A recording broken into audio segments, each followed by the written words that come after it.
नमस्कार. हे बघा मी कुठे आले आहे. हो, आजगावकर आजीच इको स्टोअरला व्हिजिट द्यायला गेले होते. गेल्या आपल्याला इथे या बाजूला मेनू दिसतो. त्यात कुळिताची भेळ, कुळीत लाडू आणि काशायम हॉट ड्रिंक हे वाचल्यावरती मी माझ्या मिस्टरांना विचारलं, हे काशायम म्हणजे काय असतं? तर हे म्हणाले, कषाय पेय म्हणजे चहा एवढं मला माहिती आहे. तर हे काशायम म्हणजे त्याच्याशीच रिलेटेड काहीतरी असणार. तर आपण त्या काकांना विचारूया.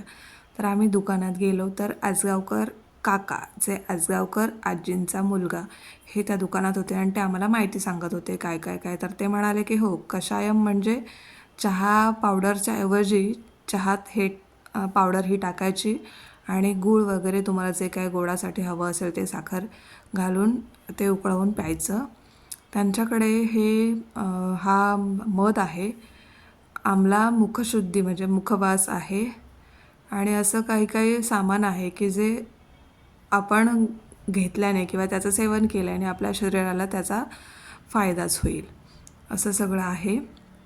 आणि हे किती छान व्यवस्थित रचलेलं सामान आहे बघा, म्हणजे कुठेच असं घाण वगैरे नाही आहे कसलीच. आणि ह्या बघा बाप्पांच्या मूर्त्या, ह्यासुद्धा इको फ्रेंडलीच असतील असं मला वाटतं आहे. आणि खूप छान छान गोड बाप्पा आहेत बघा, कसे वेगळे वेगळे. मला खूप आवडले ही बाप्पांच्या मूर्त्या सगळ्या. आणि सांगायची गोष्ट म्हणजे हे काका कुडाळ देशकर आद्य गौड ब्राह्मण आहेत आणि त्यांचा मुलगा म्हणजेच या दुकानाचा ओनर आहे, तो लग्नाचा आहे. तर आपल्या कुडाळ देशकर ज्ञातीमध्ये जर कोणाला इंटरेस्ट असेल गावात असं छान दुकानाचं मालकीण व्हायचा तर प्लीज यांच्याशी संपर्क साधा. हे पेरूचं झाड आहे, ज्याला काहीच धक्का न लावता त्यांनी अशी बसायची अरेंजमेंट केली आहे. छान असं सारवण करून जमीन बनवून दिलेलं आहे आणि तिथे बसून ते सगळ्यांना सर्व करतात. तर आम्ही तिथेच बसलो होतो आणि हे असं पाण्याचं माठ ठेवलेलं आहे. सगळं इको फ्रेंडली आहे. पाण्याचं माठ, ज्याच्यातलं पाणी ते प्यायला मिळतं आपल्याला. ही कुळीत भेळ आहे जी आम्ही मागवली होती आणि जी चवीला खूप उत्कृष्ट अशी होती, खूप छान होती. आणि आपण आता पाणीपुरी वगैरे पितो तर त्याच्यात किती भेसळ असते किंवा किती घाणेरडेपणा असतो हे आपण बघतोच. त्याच्याऐवजी हे असं खायला काहीच हरकत नाही आहे आपल्याला. आणि हे स्वच्छ, शुद्ध आणि चांगल्या प्रकारे बनवलं जातं.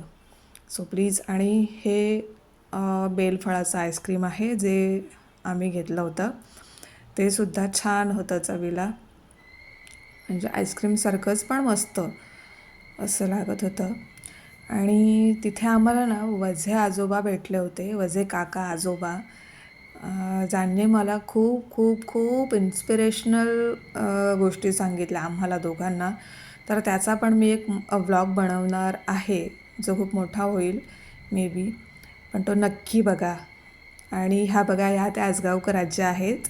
आणि तुम्हाला व्लॉग आवडल्यास माझा चॅनल सबस्क्राईब